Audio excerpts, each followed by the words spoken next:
안녕하세요. 원진수학원의 전현진 원장입니다. 오늘은 원의 방정식에서 격차점에 대해서 한번 좀 격차점을 어떻게 구할 것인가 하는 부분에 대해서 한번 좀 말씀을 좀 드릴까 합니다. 우리가 예를 들면 x제곱 더하기 y제곱은 r의 제곱이다 라고 할 때, 그렇죠. 예를 들면 x제곱 더하기 y제곱 656이다 라고 한다고 했을 때, 그 원의 중심이 0,0이고 반지름이 루트 656이죠. 이러한 그러한 그 두 점 사이에 간격이 똑같은 점들의 자치들이죠. 그렇죠. 그래서 원이죠. 그렇죠. 근데 제가 말하고 싶은 부분은 이러한 원 위에 있는 점들 중에서 x, y가 정수인 점들 있죠. 이거는 몇 개 있는가라고 하는 겁니다. 그 값은 또 어떤 값이 있느냐라고 하는 겁니다. 그리고 상당히 우리가 지금 사실 좀 중요한 부분입니다. 그 부분이 우리 실수에 있는 부분보다도 그걸 골라내는 것이 더 중요하다는 거죠. 그래서 이제 그 골라내는 부분을 한번 좀 살펴볼까 하는데요. 먼저 x제곱 더하기 y제곱은 656이다 라고 했을 때 656은 어떤 수가 되죠? 네, 짝수가 되죠. 그렇죠. 그럼 짝수가 된다는 말은 그 x제곱 더하기 y제곱 했을 때 x제곱하고 y제곱이 둘 다가 짝수가 되든지, 또는 x제곱 더하기 y제곱 둘 다가 홀수가 되든지, 그렇죠? 그래 홀수 더하기 홀수 하면 짝수 될 거고, 짝수 더하기 짝수에 짝수가 되는 거죠. 만약에 x제곱도 짝수고 y제곱도 짝수를 한다면 x가 그러면 짝수가 돼야 되고 y도 짝수가 되는 거죠. x제곱 더하기 y제곱부터 x제곱이 홀수가 되고 y제곱도 홀수가 된다면 x가 홀수되고 y도 홀수가 되는 거죠. 다시 말해서 xy가 동시에 짝수이든지 동시에 홀수가 되는 거죠. 맞습니까? 동시에 짝수든지 xy가 동시에 홀수가 돼야 된다 이 말이죠. 자, 그러면 xy가 동시에 짝수든지 동시에 홀수가 되는데, 동시에 짝수인 거 있죠. xy가 동시에 짝수인 걸 두 개를 더해주면 어떻게 되죠? 짝수가 되죠. 맞습니까? 동시에 더해주면 짝수가 되죠. 동시에 홀수인 걸 두 개 더해주면 뭐가 되죠? 짝수가 되죠. 맞죠? xy가 짝수인 것을, 동시에 짝수인 것을 빼주면 어떻게 됩니까? 짝수 되죠. 마찬가지로 홀수 두 개를 있죠. 홀수 두 개, 동시에 홀수인 거 두 개를 빼주면 어떻게 됩니까? 또 짝수가 되죠. 아하, 그러니까 x 더하기 y를 짝수든 동시에 짝수든 동시에 홀수든 x 더하기 y를 2로 나눠준 값이 있죠. 2로 나눠주면은 뭐가 됩니까? 어떤 정수가 나오는 거죠. 그죠? 짝수니까 동시에 더해준 것은 짝수이기 때문에 2로 나눠줘도 정수가 나오는 거죠. x 더하기 y, 이쪽도 마찬가지로 홀수 더해준 거 있죠. 이걸 2로 나눠줘도 바로 우리가 정수가 나오는 거죠. x 더하기 y를 빼주더라도, x 빼기 y를 해주더라도 짝수가 나오고, 2를 나눠주더라도 정수가 나오고, x 빼기 마찬가지로 홀수를 빼주더라도 2로 나눠준 값으로 그 x 빼기 y를 2로 나눠주는 값으로 해줘도 정수가 나오죠. 됐습니까?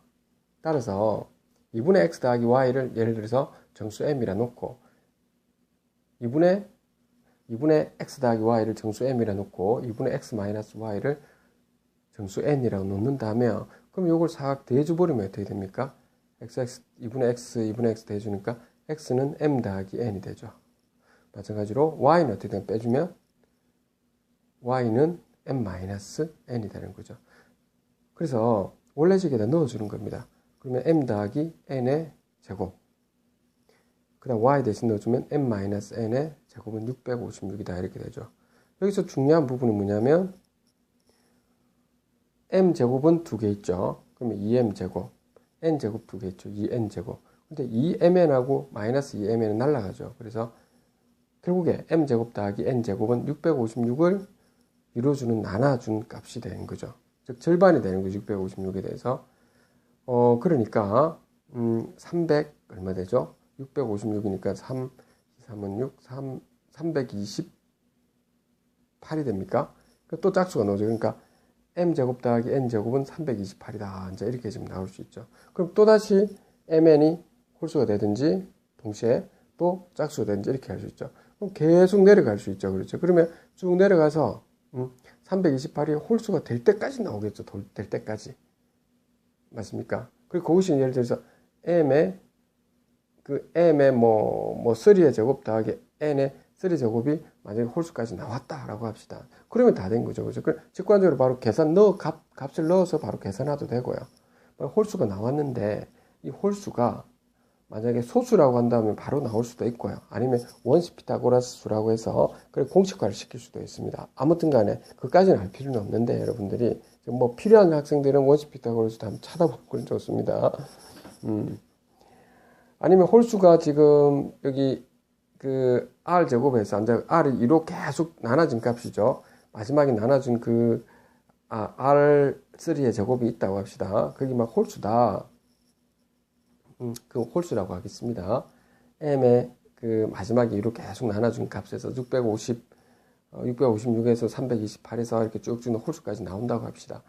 그 홀수가 소인수분해가 만약에 가능하다라고 하죠. 소인수분해가 만약에 딱 가능하다라고 했을 때는 예를 들어서 뭐 5 곱하기 뭐라 둘까요? 뭐 3대 4대 5 곱하기 뭐 25라든지 이렇게 가능하다라고 했을 때는 여러분들이 많이 쓰는 거 있죠. a제곱 더하기 b제곱 c제곱 더하기 d제곱은 두 개 곱해준 겁니다. 이것은 뭐가 되냐면 ac 더하기 bd의 전체 제곱 더하기 ad-bc의 전체 제곱이죠. 요걸 사용해 주면 된다는 거죠. 그렇죠? 맞습니까? 예를 들어보죠. 5는 뭐가 됩니까? 1의 제곱 더하기 2의 제곱 해주면 되죠. 1의 제곱 더하기 2의 제곱. 맞습니까? 1의 제곱 더하기 2의 제곱. 이렇게 나올 겁니다. 마찬가지로, 또 뭐 있지? 3대 4대 5. 그러니까, 25 같은 경우, 25 같은 경우 있죠.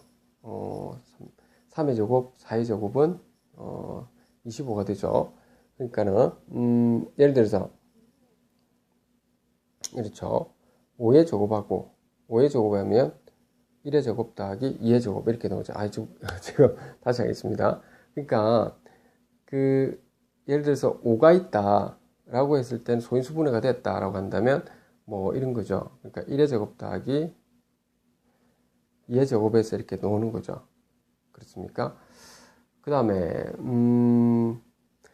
또 5의 제곱, 25가 있다고 합시다. 25 같은 경우는 3의 제곱 더하기 뭐가 됩니까? 4의 제곱으로 이렇게 되는 거죠. 그렇죠? 그래서 그것은, 우리가 이렇게 표시할 수 있죠. 1의 제곱 더하기 2의 제곱하고 3의 제곱 더하기 4의 제곱이 완전 곱해져 있는 거죠. 그렇죠? 소인수분해 했다는 겁니다. 예를 들어서 5 곱하기 5의 제곱으로 소인수분해가 됐다고 합시다. 그러면 이것은 1의 제곱 더하기 2의 제곱, 3의 제곱 더하기 4의 제곱에서 1 곱하기 3이죠. 1 곱하기 3 더하기 그 다음에 여기 2죠. 그렇죠? 2의 제곱이니까 2 곱하기 4죠. 2 곱하기 4. 요 두 개 더해준 거에 전체 제곱. 그 다음 1 곱하기 여기 4죠. 4 빼기 2 곱하기 3이죠. 이 전체 제곱 해주는. 그럼 제곱수로 나오잖아요. 뭐의 제곱 더하기 뒤에 있는 그 제곱. 이렇게 해서 나오게 되는 거죠. 이렇게 해주니까 결국에는 우리가 값을 이제 정수의 제곱 형태로 만들어지는 거죠. 각각이. 자, 이렇게 우리는 만들 수 있다는 겁니다. 격자점들을. 결론을 내도록 하겠습니다. x제곱 더하기 y제곱은 r제곱이다 라고 해서 r제곱이 여러분들이 짝수다 라고 하는 겁니다. 짝수일 때는 다 없애서 홀수가 될 때까지를 만들어줘라 라고 하는 거죠. 홀수가 될 때까지 만들어주는 것이 뭐냐면 둘 다 xy가 둘 다 짝수든 둘 다 홀수가 나올 건데 이제 그것을 2분의 x 더하기 y를 m, 2분의 x 마이너스 y를 n이라 둬서 x를 m 더하기 n이 될 거고 y는 m 마이너스 n으로 둬서 풀어주면 쫙 내려가면서 우리가 없애준다라고 하는 거고, 그리고 어떤 소위수분해 해가지고 값들이 나오면 그걸 갖다가 피타고라스 수 a제곱 더하기 b제곱 형태를 만들어주기 위해 가지고는 a제곱 더하기 b제곱 곱하기 c제곱 더하기 d제곱은 ac 더하기 bd 전체 제곱 AD-BC 전체 제곱으로 이렇게 좀 피타고라스의 수로 이렇게 만들어질 수가 있다라고 하는 겁니다. 오늘은 뭐 이렇게 여러분들한테 우리가 좀 선행에서는 우리가 그 원의 방정식이 나오는 부분을 어떤 정수 차원에서 한번 지금 봤었는데요. 사실 우리가 그 원의 방정식은 상당히 좀 중요한 부분이고, 우리가 대칭축이라고 하는 부분이 있죠. 대칭축은 그 원의 같은 경우는 무한대가 존재하죠. 어떻게 요 중점을 해서 요렇게도 존재하지만 그 평면에서는 어떻게 잡더라도 축을 갖다가 되는 거죠. 자, 뭐 그런 걸로 해서 여러 가지 우리가 화학이라든지 물리 이래서 굉장히 많이 사용되고 있습니다. 수학뿐만 아니고 말이죠. 그러니까 여러분들이 오늘 했던 걸 좀 잘 좀 알아두시면 좋겠습니다. 자, 감사합니다.